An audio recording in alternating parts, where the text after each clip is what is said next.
Katanya Ghazali, untuk bahagia waspadai dua hal dan penuhi satu hal. Waspadai syahwat dan amarahmu, dan carilah bekal ilmu. Untuk ngerti semua tadi, untuk bisa kamu muhasabah secara pas dan sesuai, satu-satunya jalan adalah ilmu. Kamu ngerti yang sedang main ini binatang apa malaikat, harus ngerti ilmu. Kalau enggak, ya kamu enggak bisa muhasabah dengan baik. Nah, ini kan ujungnya sebenarnya sama kayak Plato dan Al-Farabi kemarin. Jalan untuk bahagia itu ya ilmu.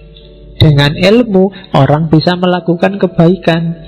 Setelah dia melakukan kebaikan pasti bahagia. Kalau di Ghazali kan dibalik. Karena kalau orang awam ujuk-ujuk disuruh pakai ilmu mesti males. Wah, kok ilmu belajar ya, baca buku ya, mana males duluan. Tapi diawali dari, kamu pengen hidup enak enggak? Ya pengen. Kalau pengen hidup enak, ya kontrol dong nafsumu, amarahmu, nanti kamu bisa bahagia. Caranya gimana? Ya ilmu.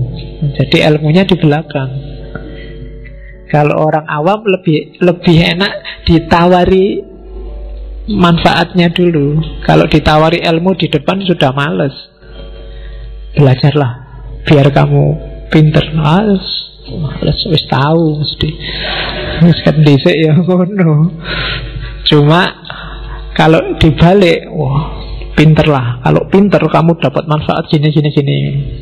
Caranya gimana? Ya belajar. Itu kan lebih ringan kalau bagi orang awam.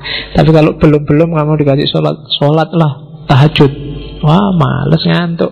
Tapi kalau diawali dari, kalau kamu pingin dapat rezeki lancar, istri cantik, apa? Sholatlah, tahajud. Wah, itu kalau ngerti embel-embelnya di depan, mesti agak semangat di belakang.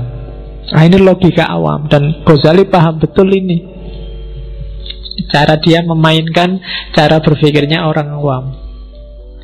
Oke, jadi jalan kebahagiaan yang sejati, katanya Ghazali, ya, kuasai amarah dan syahwat. Jalannya pakai kekuasaan ilmu. Dan puncaknya ilmu itu ma'rifatullah, kenal Allah. Kalau sudah ilmunya sudah nyampe ma'rifatullah, semua pasti akan tertib. Kamu akan menemukan kebahagiaan sejati.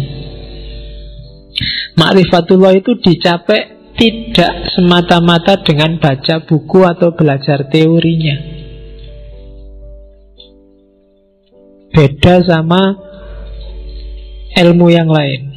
Tapi ma'rifatullah itu ketemunya harus dengan laku. Tidak bisa kamu ngerti teori jujur, tapi kamu harus benar-benar jujur. Nggak bisa kamu hanya ngerti teori berbakti pada orang tua, tapi kamu harus berbakti benar pada orang tua. Ma'rifatullah ilmu yang jenis itu. Jadi akan kamu peroleh sendiri kalau kamu dekat sama Allah. Jadi, dan untuk dekat sama Allah harus ada laku tertentu. Dan kalau orang yang sudah makrifat itu biasanya otomatis urusan yang lain semuanya beres.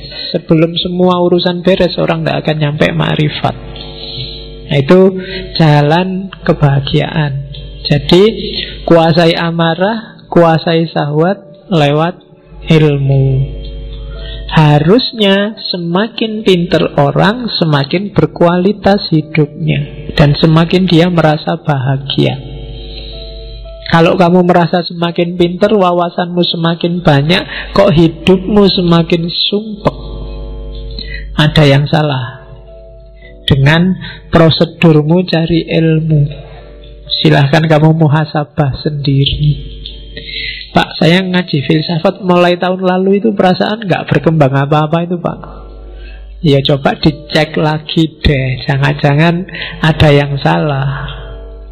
Jangan-jangan yang kamu incar dari ngaji ini bukan ilmunya, kopinya mungkin.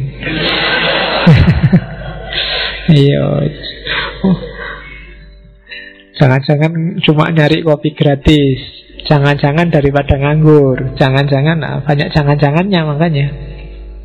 Maka dicek lagi. Terus, nah ini saya ambil yang bahasa Inggris, terjemahannya.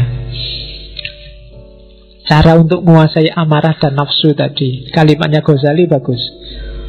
Oke, itu saya kasih foto yang itu karena Ghazali Tus itu daerah Persia, dan orang Persia, orang Iran itu biasanya tinggi, besar, gagah, dan brewokan. Ganteng-ganteng, gak kayak orang Indonesia. Kecil, pesek, terus ngeyelan, cerewet. Orang sana gagah-gagah, kalau ngomong aja mantep. Ya, katanya Ghazali, declare your jihad on certain enemies you cannot see. Katanya Ghazali, deklarasikanlah jihad terhadap 13 musuhmu yang tidak terlihat. Egoisme, arogan, conceit, egoisme, sombong, angkuh, selfishness, merasa benar sendiri, merasa bagus sendiri, merasa menang sendiri, greed, tamak, lust, tamak, intolerance, anger, marah, bohong, cheating juga bohong, gossiping, supposing gossip, slandering.